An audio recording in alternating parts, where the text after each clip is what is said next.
All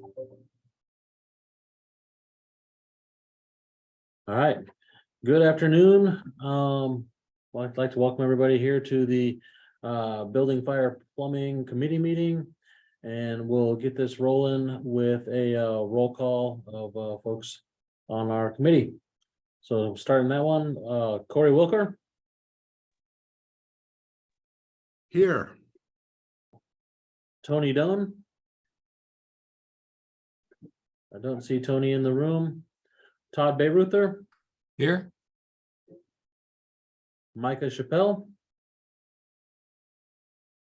I don't see Micah logged in just yet. Damon Doyle. I see Damon there. I see Damon in the room. I'll come back to you. And Roger Hiringo. I am here. Gotcha. And we'll go back to Damon Doyle. I am here as well. Awesome. With those members, we have a quorum. I'll go back. I don't see Tony Doan in here or Micah Chappelle yet. And if they come in, we'll make sure to note them down. Corey, you're in charge now. Fantastic. So do we need to do welcome and introductions? Is there anybody from the public I can't see that needs or wants to introduce themselves? Yeah, hi, Darren McGillivray, Building Plans Examiner, City of Bellingham. Welcome, Darren. Thank you. Thank you.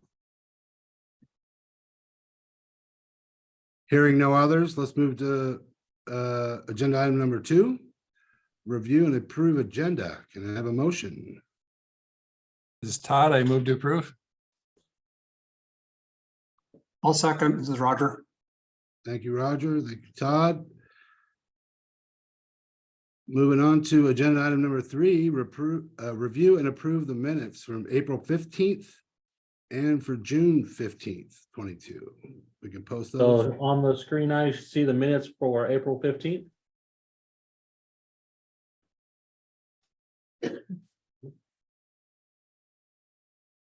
Hey, Chair, back to item 2. Should we do a quick voice vote? Oh, you're right. It was very efficient, though. My apologies. All those in favor of approving today's agenda, please say aye. Aye. Aye. All those opposed? The ayes have it. The agenda is approved. Thank you for the point of order. Thank you. And now we're back to reviewing the agenda. I think we were reviewing The minutes. Is that correct? Reviewing the minutes. So if we haven't had a motion yet, I move to approve these minutes. Damon Doyle, I will second. Thank you. All those in favor of approving the minutes, say aye. Aye. Aye. Aye. All those opposed, nay. Ayes have it.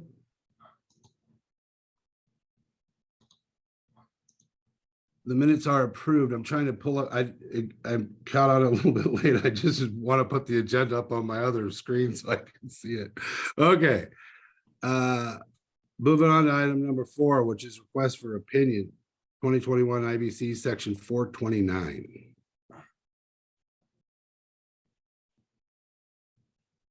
Stoyan or somebody, can you fill us in? Yes, it came from the city of Spokane Valley, and staff worked on the language.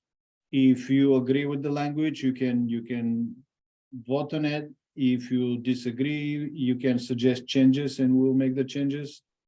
We have the council meeting next week, so if you are considering that the opinion doesn't need to go to the council, then we don't need to go to the council. If you want to refer the opinion to the council, you can do that as well. Reading through it, as I recall, as we passed the EV portion of the code, it did apply only to structures with carports or garages. Am I recalling correctly? Yes, but in this case, the request is for section 429, and 429 is not even applicable to the example that was introduced with the request. The request is for accessory dwelling units. And the accessory dwelling units are designed under 2021 International Residential Code. So there is a different section in the International Residential Code, 309. It's 309.6. It's not 429. So was their request then referencing the wrong portion? I couldn't hear you, sorry. Were they referencing the wrong code in their request? Well, yes, they are referencing the wrong code, but in the answers, we were trying to explain what's the difference and what is the requirement here. I'd like to take a pause for a minute. Roger's got his hand up and perhaps he's got information. Roger, you have the floor.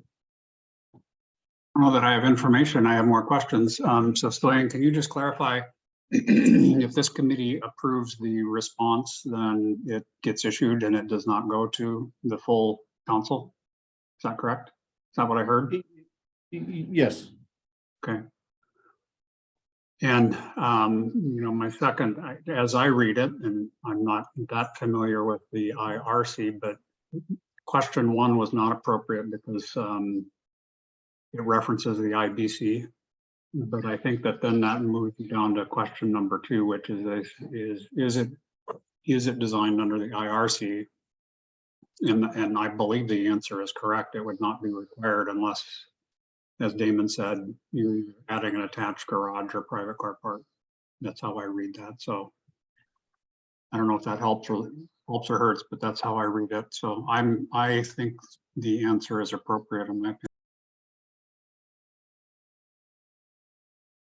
Yeah, I would agree as well, and would move that we submit this response back to the requester and that this committee approve it.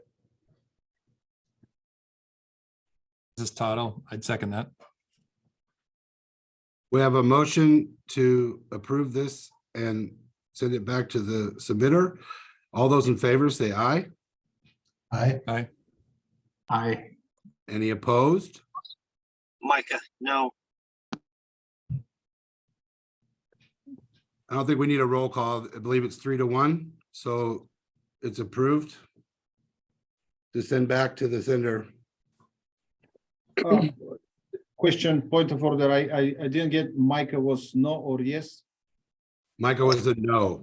Michael is no. Okay. Chair, And may- I'm sorry, this is a point of order for Micah. This is an opinion, draft opinion from the SBCC. Yes. Yes. And I don't understand why that would not go to the full council, especially if there's a dissenting vote. Well, this is what I said at the beginning. It can go to the council, or if you agree the opinion is not complicated, it can be voted here. The council has given the committee the authority to approve interpretations. We've done this Okay. before using the same procedure. Great. So That's- Chair. Yes, sir. Ron, Yeah, go ahead. so Micah, this is Todd. I'm absolutely not opposed if you feel very strongly about it, but it's a matter of directness and convenience. But please, I'd be curious about your opposition. Thanks, Todd, and sorry I didn't get a chance to discuss. It uses a lot of accessory dwelling unit terms that are not used in the IRC. And, you know, we abbreviate in the answers and things like that. I just don't know if that's appropriate, but again, it's not that the answer is not accurate. It's just using terminology that's not necessarily used throughout the residential code or the building code for that matter. And then I think we get into providing more information in answer 2 or kind of a summation at the bottom, talking about different stuff there. So I just, again, The I have background- something for The background is provided by the city of Spokane Valley, so it's not part of the response. And that's fine. Again, I just don't know if we're 100% accurate. I don't think answer 2 is actually exactly specific to what we adopted for the 2021 residential code. And I think it talks about that, yes, it would be required at that accessory dwelling unit if parking was required or installed, but we're saying, no, it doesn't require it at all. Again, I don't know if it's 100% accurate, but I don't think the answer is yes or no or inaccurate. That's what I'm getting at. Well, in the interest of fairness, we've voted to send this back to the submitter. If there's a motion to change that, we can change it. I'll stick with it. If it has issues coming up in the future, it's fine. Again, I don't want to be the only person to cause a bunch of problems and throw wrenches in. I do that enough. Thanks, guys. Thanks, everybody.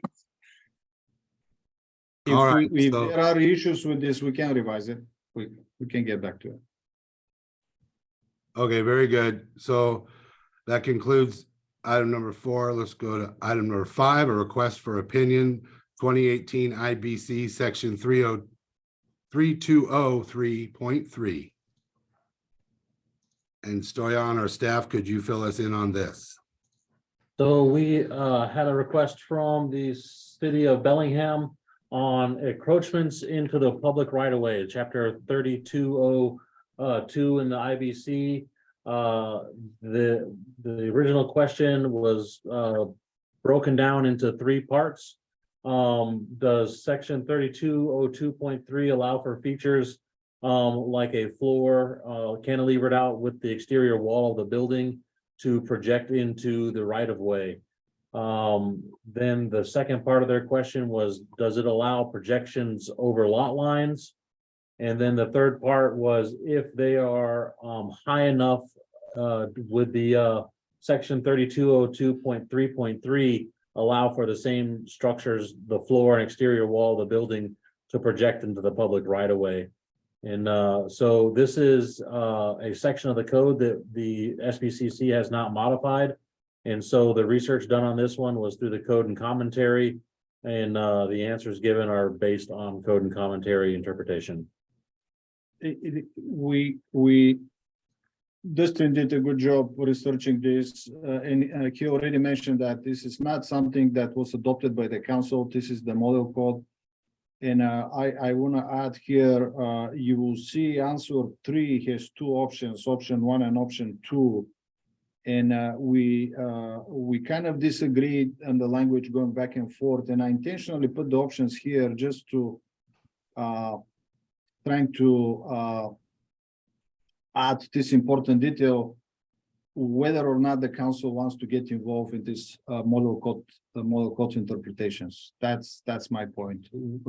So if you want to vote on this, my question is, can you have 2 votes? The first one, whether or not we want to get involved in this interpretation again on the model code, and the second one, again, if the answer is yes, we want to help the building department with this interpretation, then we can get into the details of this draft opinion that is before you. Can I interrupt just a second?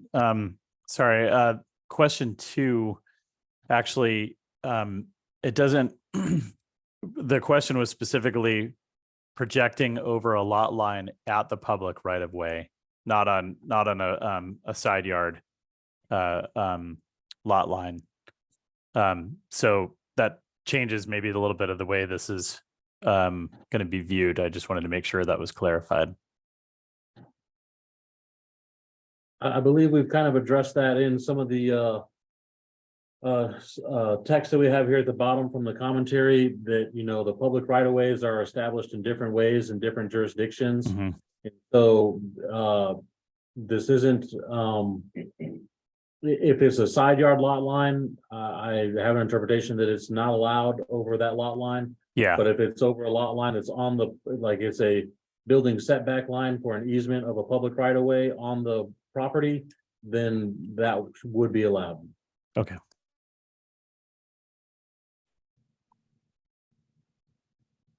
Is there any discussion from council members, committee meeting members?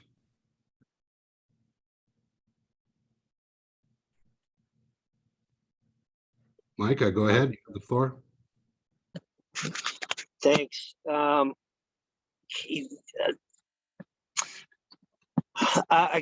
think the answer to Storian's first question is that no, I don't believe the council should get into interpreting national level code unless we amend it.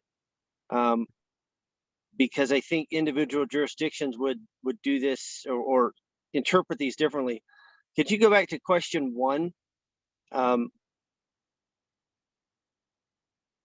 So I think I would struggle with our interpretation of this, even though, yeah, that's what the commentary says.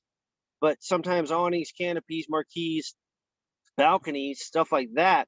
I would disagree that would not constitute floor area necessarily, projecting in certain areas.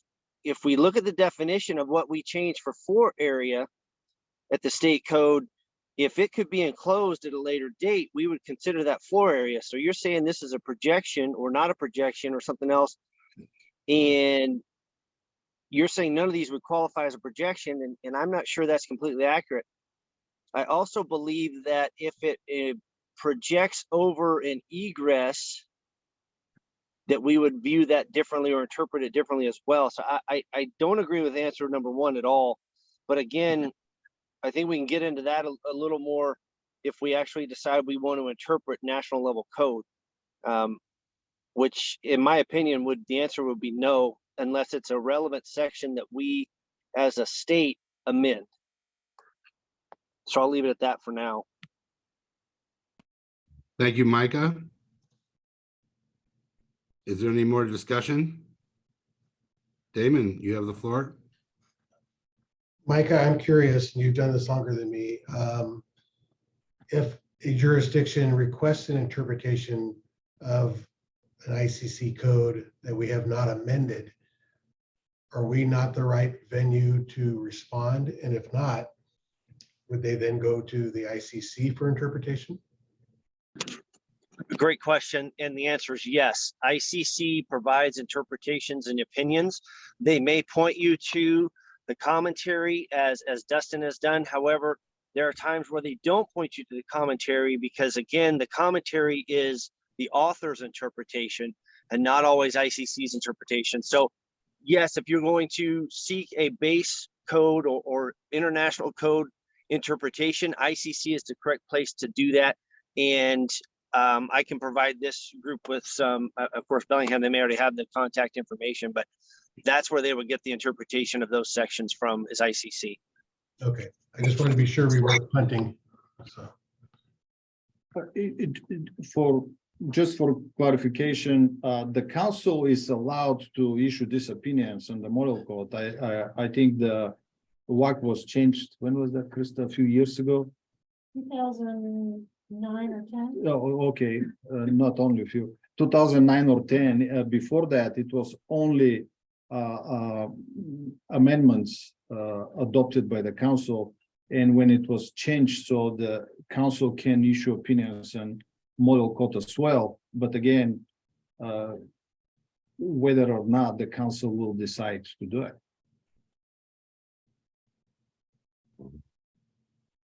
Thank you. Roger, you've got your hand up. You have the floor.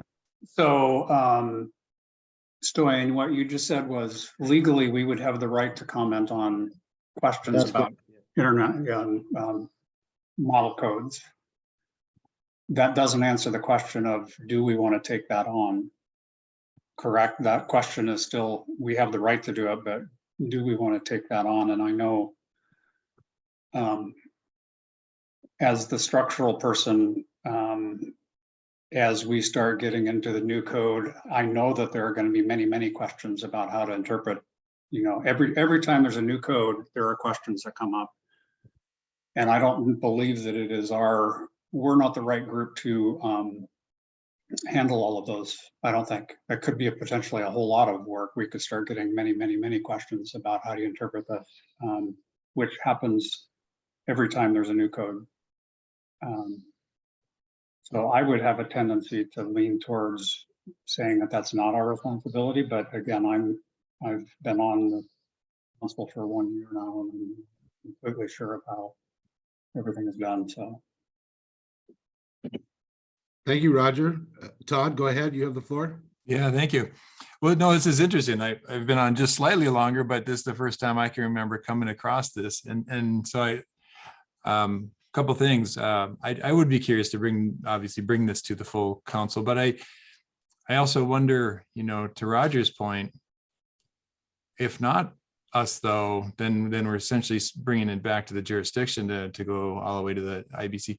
I think to the ICC. I wonder if there's a better way, since we do officially adopt the model code. Obviously, it could even be more collaborative, and we go together and try to get it interpretation from ICC.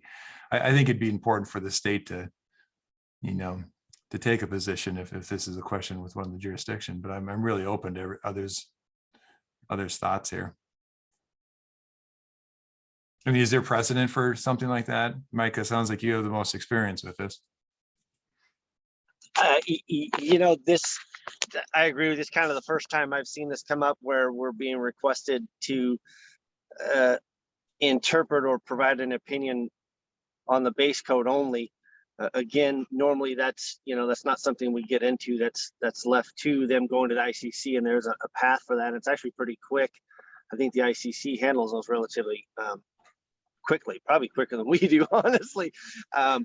But again, especially something this involved, this could take quite a bit of time and collaboration and work, because formulating an opinion on this, a lot of people are going to have different ways of viewing it. I know, the previous jurisdiction I worked at and the current one I work at, they will see things different as far as what would be considered a projection based on just the gross floor area definition in the building code that talks about usable space underneath a horizontal projection of a roof or floor above.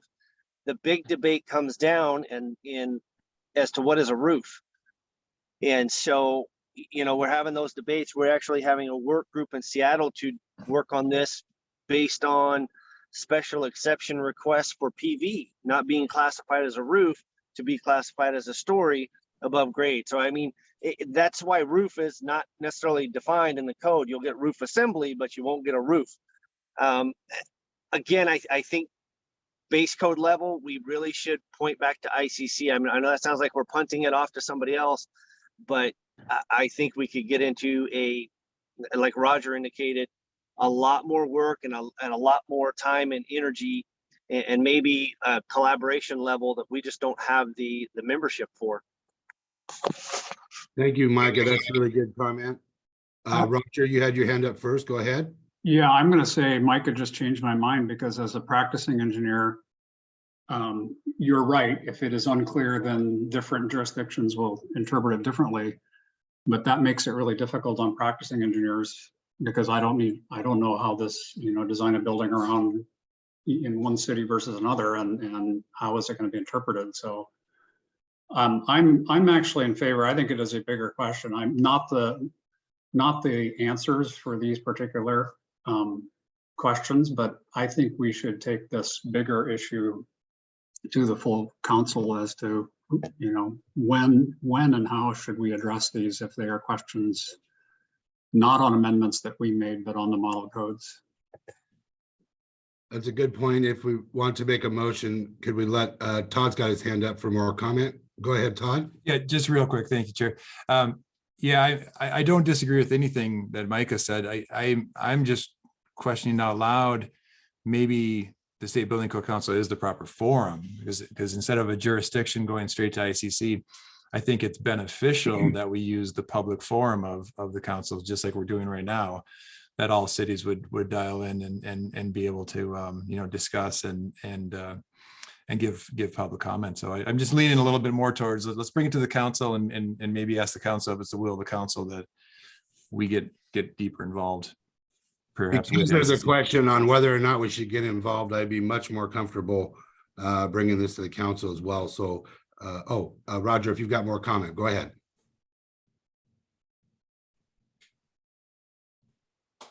I was going to go ahead and make a motion, Corey, that we. Please do. And I got to get the terminology right. We bring the question as to whether we should be answering questions about model codes to the full council. And we postpone issuing the answers to this particular question pending the outcome of that discussion. So the motion would be to send item number 5, the request for the opinion on this to the council.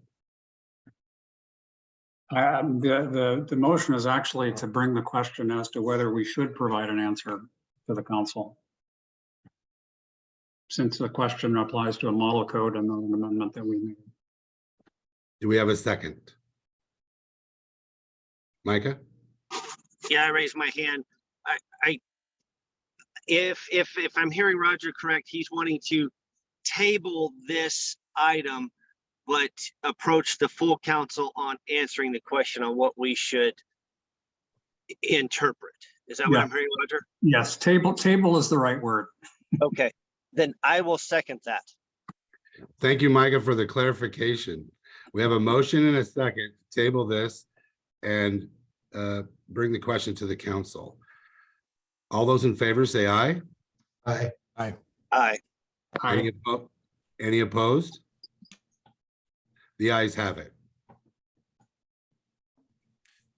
Chair. Yes. So just real quick on that, then I assume that still leaves it open for public comment on next Friday, right?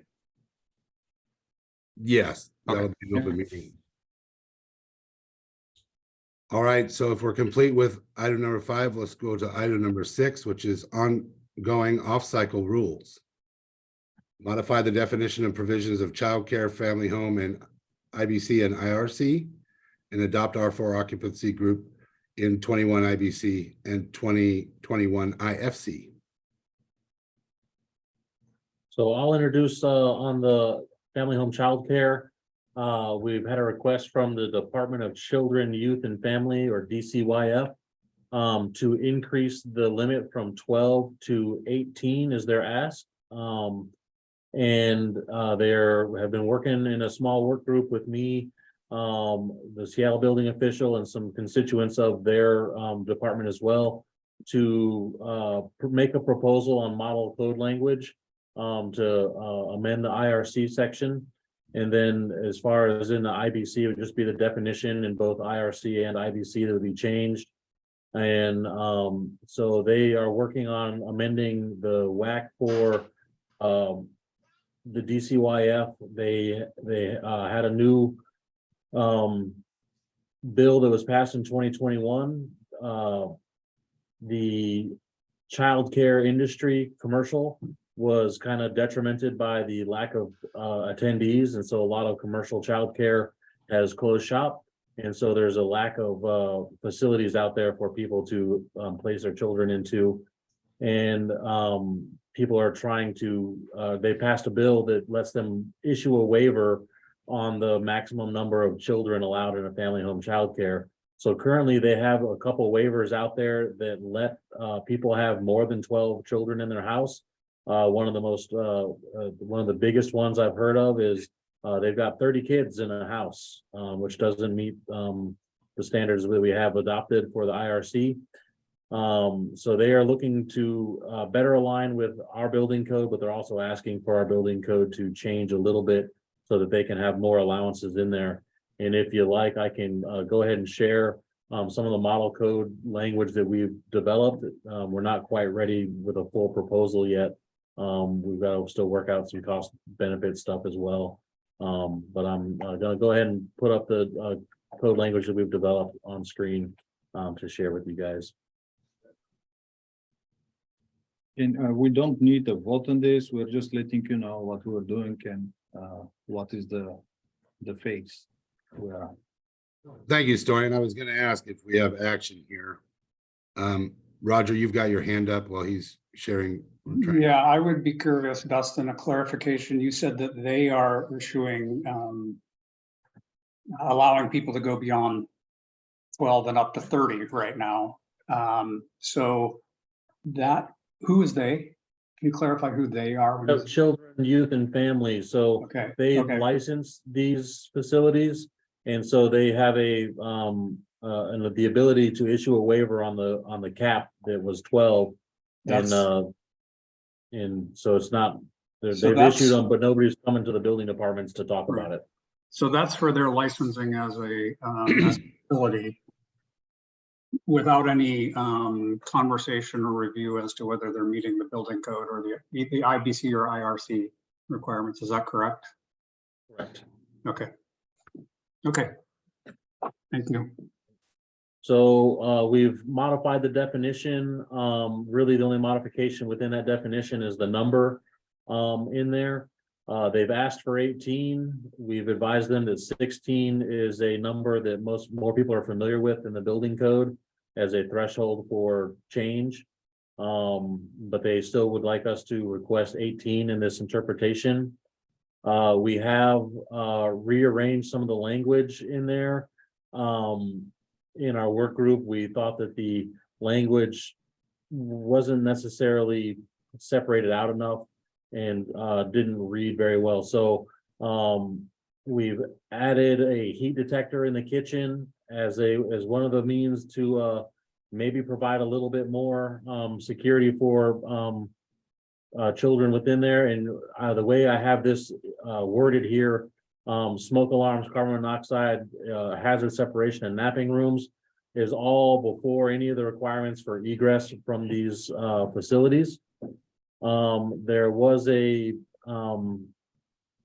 talk on the way the current code reads for what it means for up to 6 children.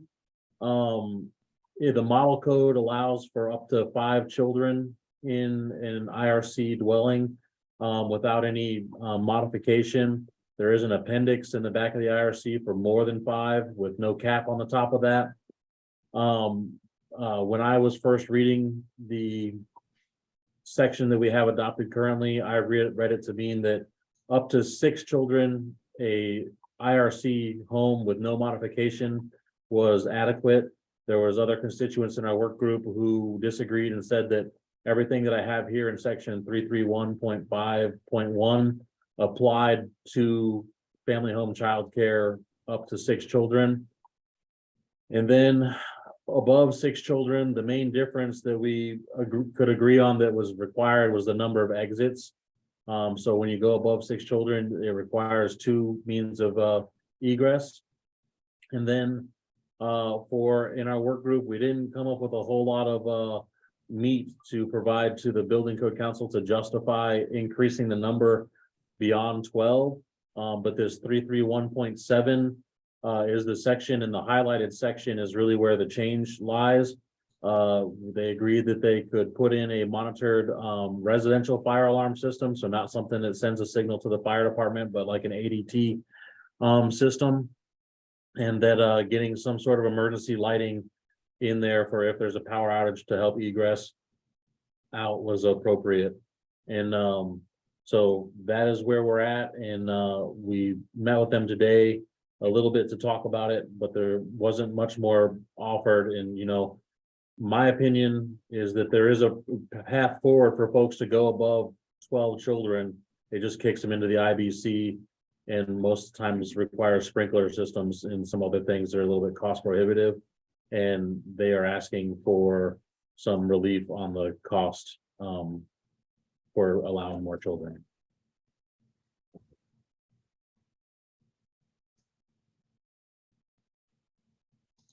Thank you, Dustin. That was a good explanation. So we don't need to take any action. You're going to notify the council at the next meeting? We have a tag meeting coming up after the council meeting, and this is going before the building and fire tag to have some more work done on it. Okay, very good.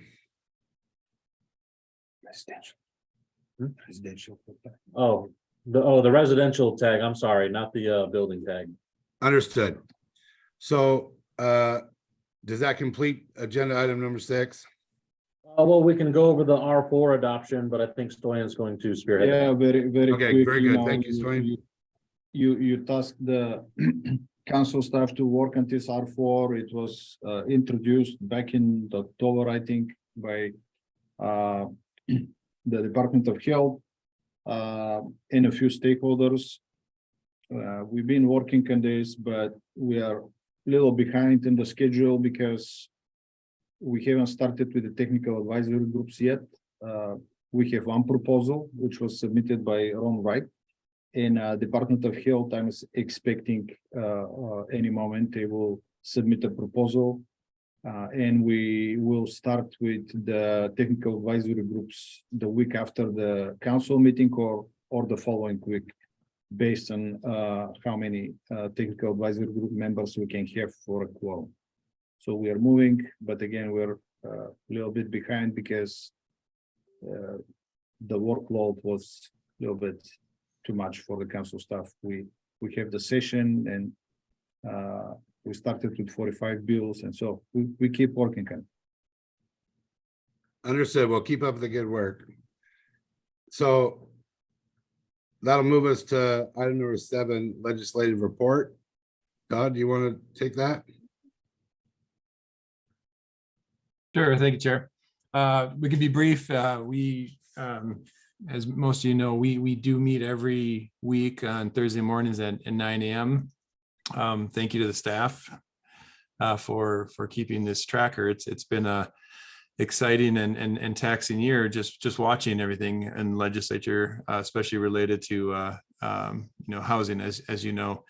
So there are multiple bills. I think we'll probably go over more with the full council next week.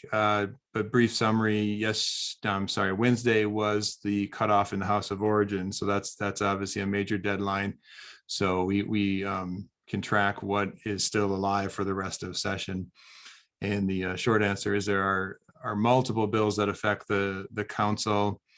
Most of them, including the bills that the council either took a position on or just emphasized for monitoring, are very are aligned with kind of the task and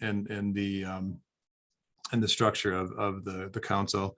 I'll let Stoyan comment if there's anything that is of concern, but there are a couple that will require us to form work groups or emphasize certain activities within our existing tag structures. Stoyan, anything you want to add to that? Well, I can share on the screen the bills with the highest interest, or Sure. I can. Okay, let's. Well, I guess maybe ask the chair and the committee if that's of interest to briefly glance at the list. I would think so. It'll help. Are people interested in what I've missed? Probably 3 of the legislative meetings for being out of town, but I've attended when I can, and there's lots of information in the tracking. It'll be important to the council for what's going to be required for additional work. So please, Stoyan, go ahead. I think that makes sense, Chair, because I think then this gives us a week to think about what we want to raise to the council. And again, just to make sure everyone tracks, the committee, has very limited authority. And again, we've discussed this as a full council on those limitations or the ability to inform. So, okay, I'll pass it off. Thank you. I have to disclose that we got a big help from DES and Larson, who is overseeing administratively the State Building Code Council staff. So we were able to connect with most of the sponsors of the bills. We provided testimony. We provided proposed amendments. We worked with WABO, and we agreed with their proposal for one of the bills, 1167. So, as I said, we started with 45 bills, housing bills, and I was stressed out a little bit, especially for a few of them, the language and a few of them. But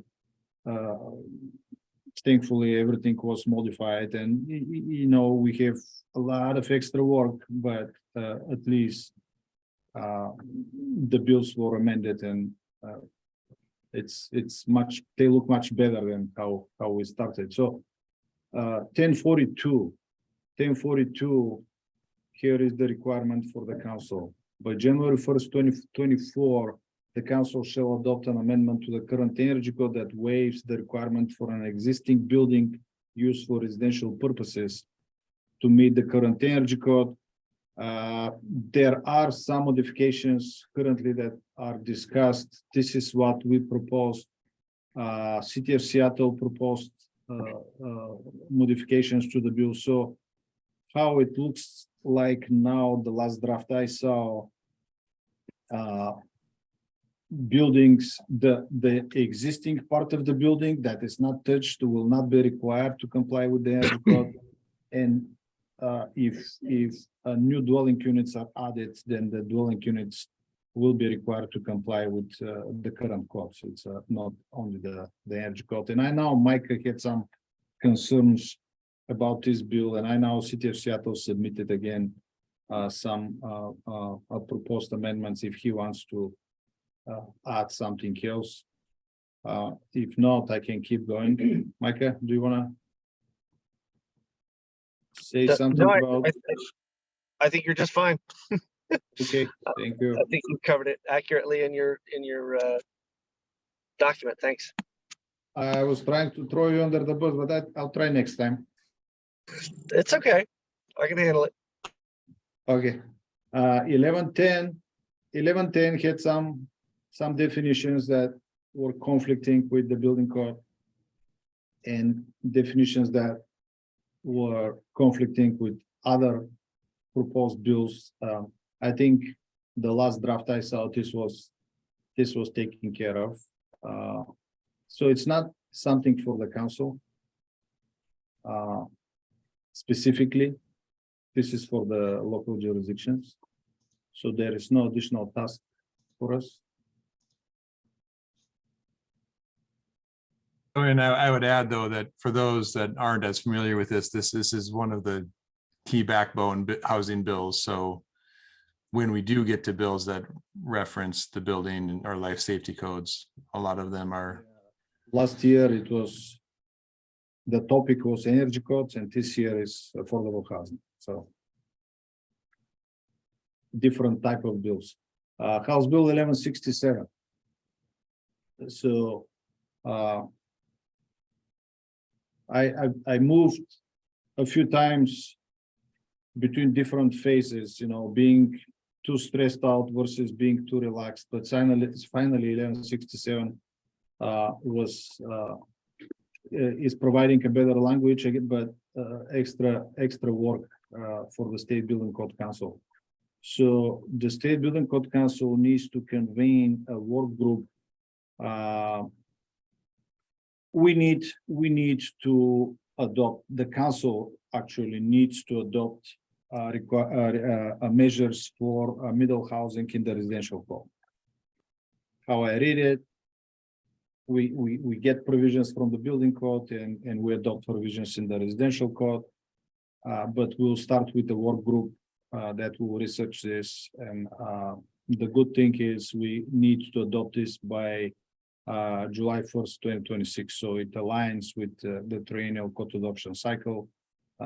Thanks to the sponsors of the bill, they changed the date, so we have more time. The other one is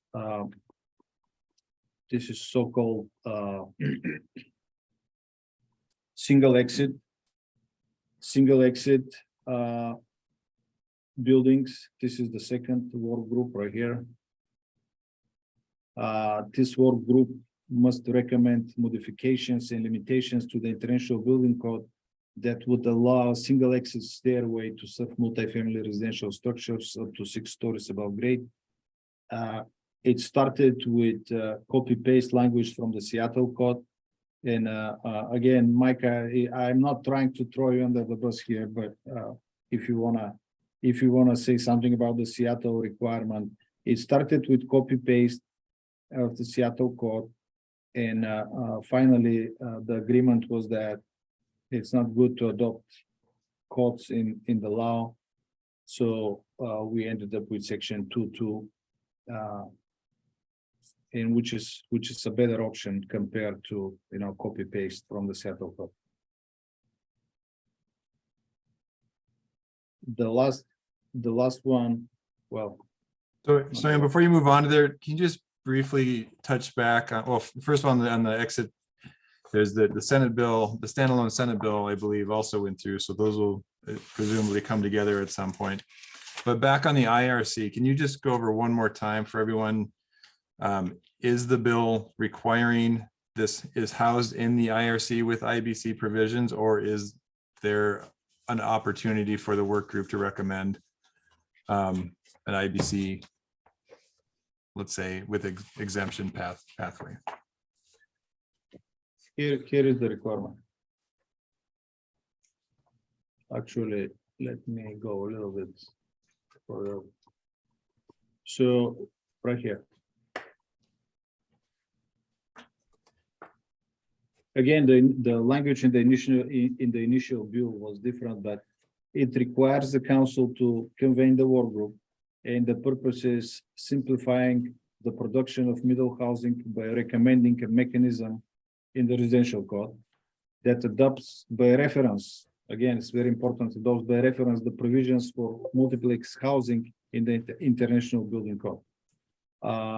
So this is part of the modification to this bill.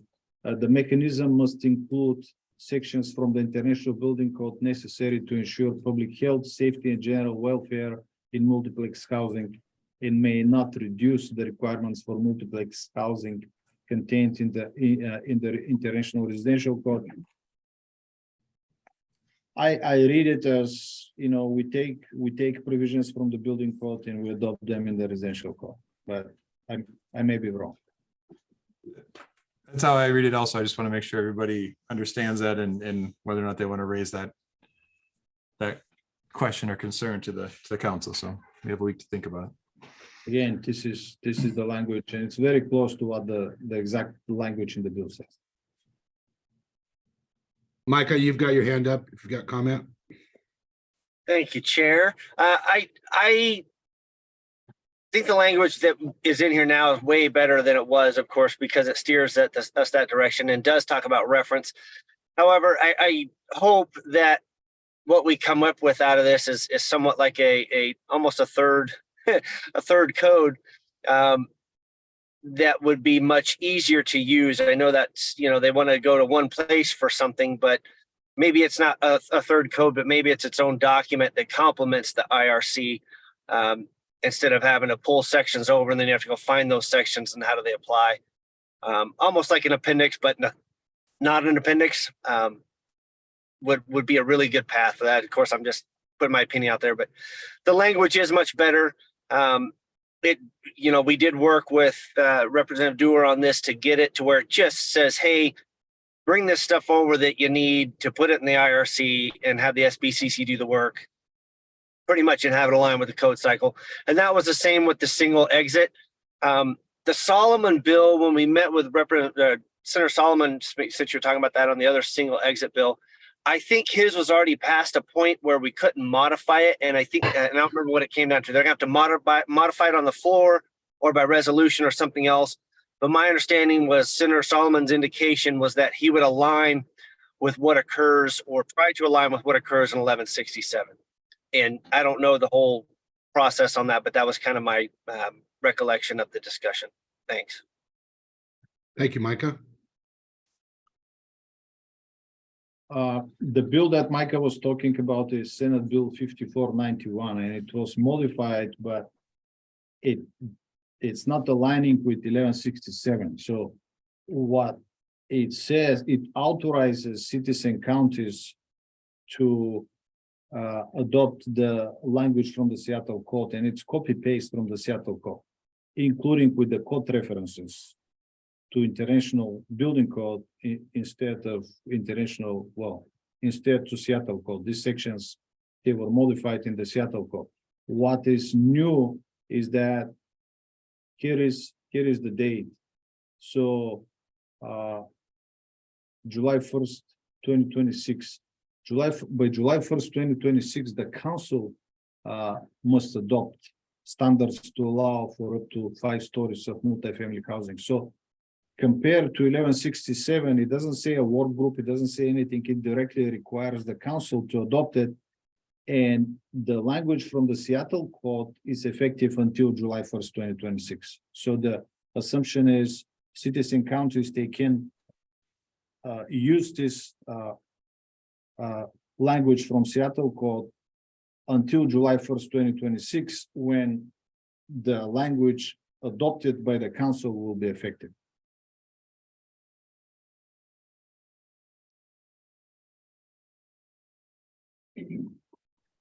Corey, there are hints.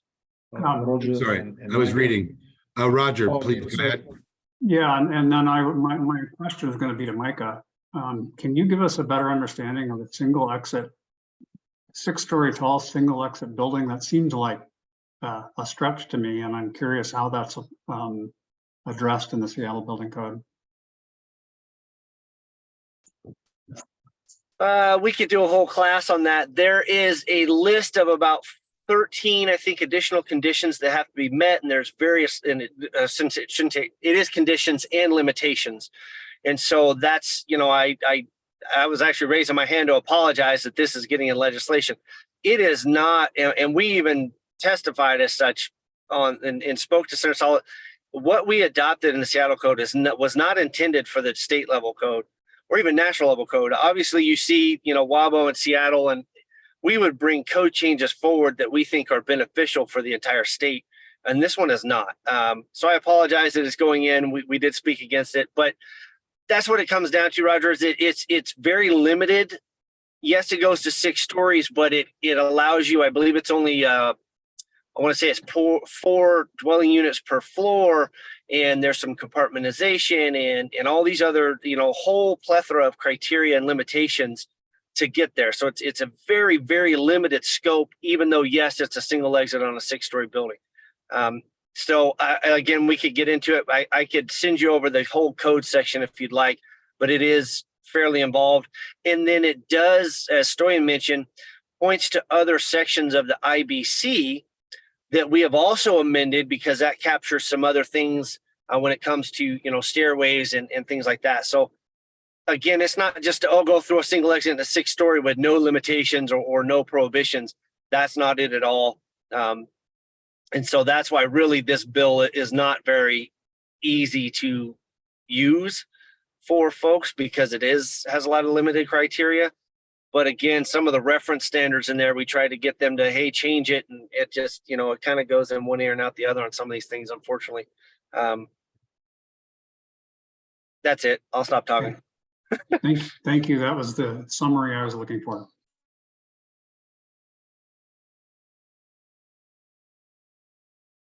Stoyan, do you have more to share?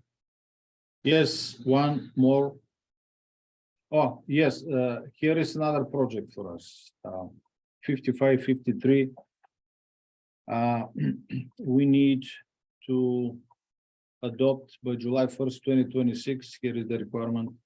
Standards for temporary emergency shelters and make them available for local adoption. That's a difficult task, but simple language in the bill that gives us a little bit more room to do the research and coordinate with other state agencies. But it's a difficult task. I think Micah mentioned it once there. It's another new code. So I guess when I came to something ago, I brought a bad luck. So we're getting out these new tasks now. Corey, Micah is raising. Yeah, his hand. I was waiting for you to finish. Micah, go ahead. Sorry, I don't think you're bad luck, Stoyan. I just think this is how it goes. Cyclical. It all comes around. We did, when I say we on this one, the building code official spoke against this one. It's not helpful, quite honestly.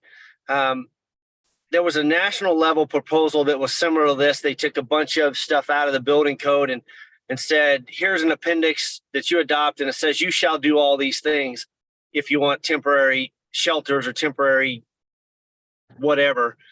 And honestly is what it does for the jurisdiction and the code official is it removes flexibility.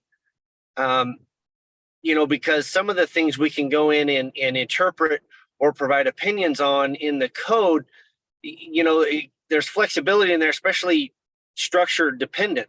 We can make a decision on that individual structure and what we have going on around it, where these type of items in this bill, if we go in and go, here's your emergency shelter stuff, go adopt it.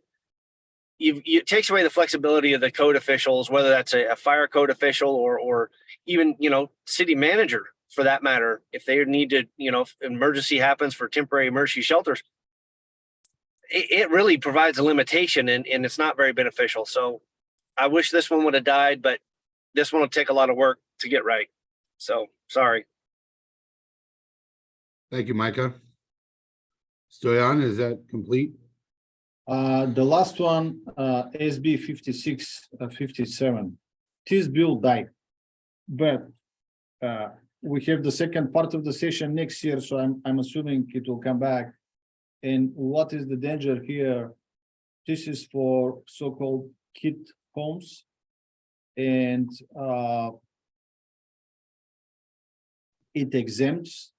It adds another exemption to RCW 1927. It exempts kit homes from compliance with the building code. These kit homes are built by components that are manufactured off-site, and we missed the first reading of this bill because the assumption was LNI is the enforcing agency on this factory built housing components built off-site. And what happened, LNI is saying, no, we don't enforce anything related to this pre-built wall assemblies, for example. So nothing directly for the council to do, not another work group, nothing, but it's really confusing who will be, what kind of a standard will be the applicable standard for these units built off-site.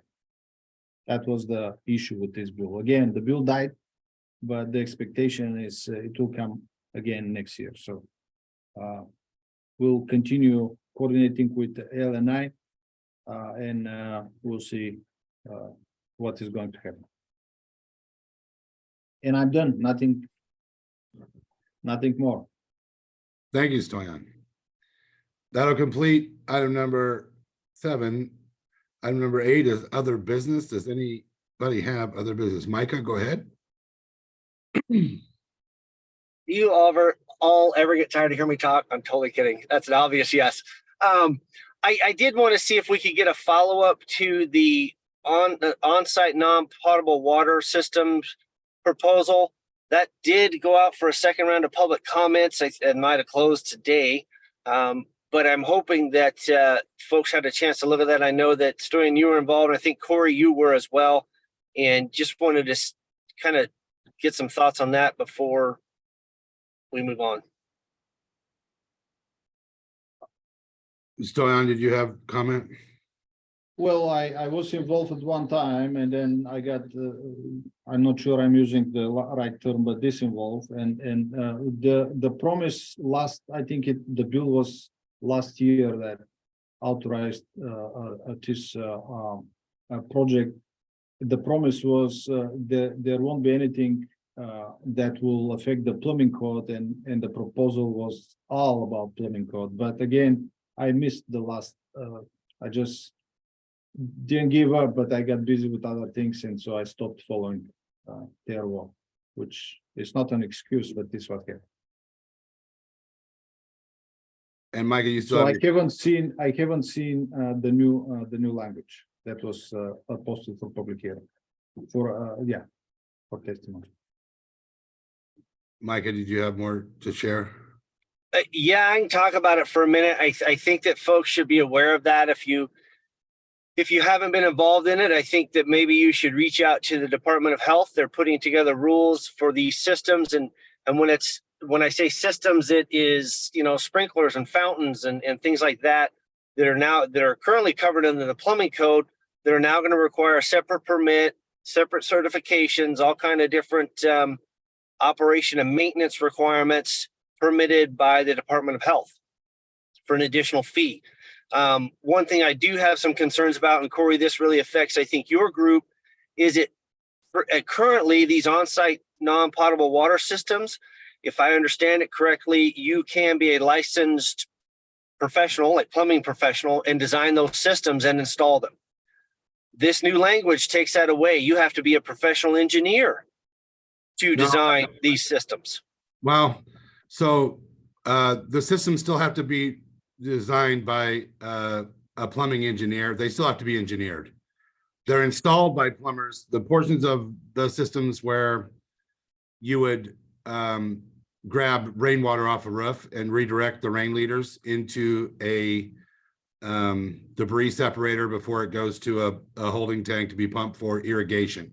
I've built a couple of those systems. So there's those systems, and the reason they're putting all the rules in, and the reason it is going through the commission through the public health, is because we've never had introduction for black water reuse, gray water reuse. There's some real risky things, and the reason they're putting the we believe that it's probably going to go to a state-run agency similar to the way the water purveyors operate now, and probably in that same group. They're the ones that are going to be qualified for. It's going to take a lot of qualifications to operate and maintain these systems when or if they do happen. There's one in Portland that reuses black water, rainwater, and gray water for use for either irrigation. They take the rainwater and treat it and use that for toilets. They cut their water consumption almost in half. And they end up, they're not tied to the city sewer. They vac truck after the black water treatment has happened. So there are some real big dollar cost savings over time, and the impact to the sanitary system is it's super helpful if we're going to reclaim water. And in our area for the Northwest, we're in the best spot to reclaim rainwater, but these other systems are really involved. And because of the gray water and black water, that's why it's going through the public health, because of the safety implications. And again, this isn't for residential. This will be for individual residential homes. This is for big multifamily projects like Haslow in Portland. So that's what I know. And again, we have all those same rules. If any of the piping comes into the building, it's got its own pattern or own color for the color of pipe, the tags, the labeling. All of those things have to happen when we're reusing water. And it is a public health risk, and that's why it's gone through the health department. So I think most of those rules will apply, and the codes will still, I don't think our codes will change that much. It may, but again, that's why it's up for public comment, and the health department's been working on it for, gosh, I think my first meeting that I did was 1.5 years ago, and the inspectors were in those meetings before I was invited in. So that's what I know. Okay, thanks, Corey. Yeah, like I said, I'm not opposed to the rules. I think that folks just need to be aware of it, that on these, like you said, they did take out the requirement that this apply to townhouses, because it did apply to townhouses, and we indicated that's still a single family. But if this is collecting roof runoff or foundation drainage and you're trying to reuse that, all these rules apply, which is fine. But again, you have to have a professional engineer to design these now, not just a design professional that may be under the plumbing code or a plumbing journeyman, like the plumbing code now allows. The other problem is that these rules will require you to hire or directly employ someone to maintain these systems who is certified.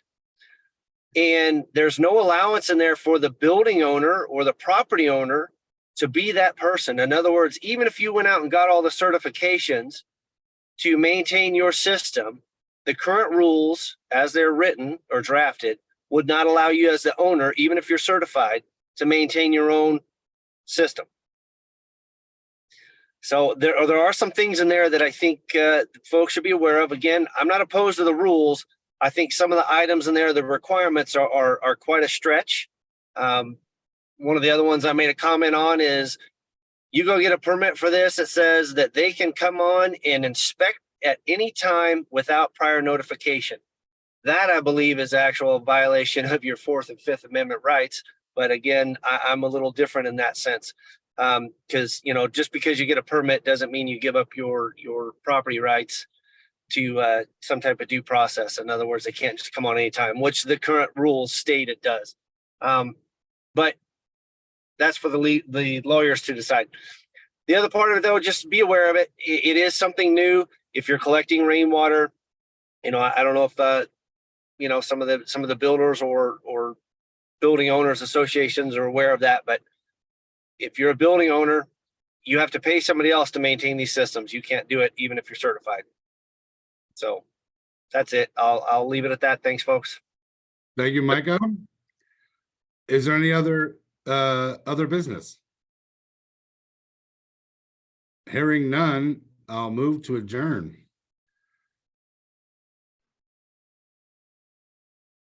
Second. Thank you. Thanks.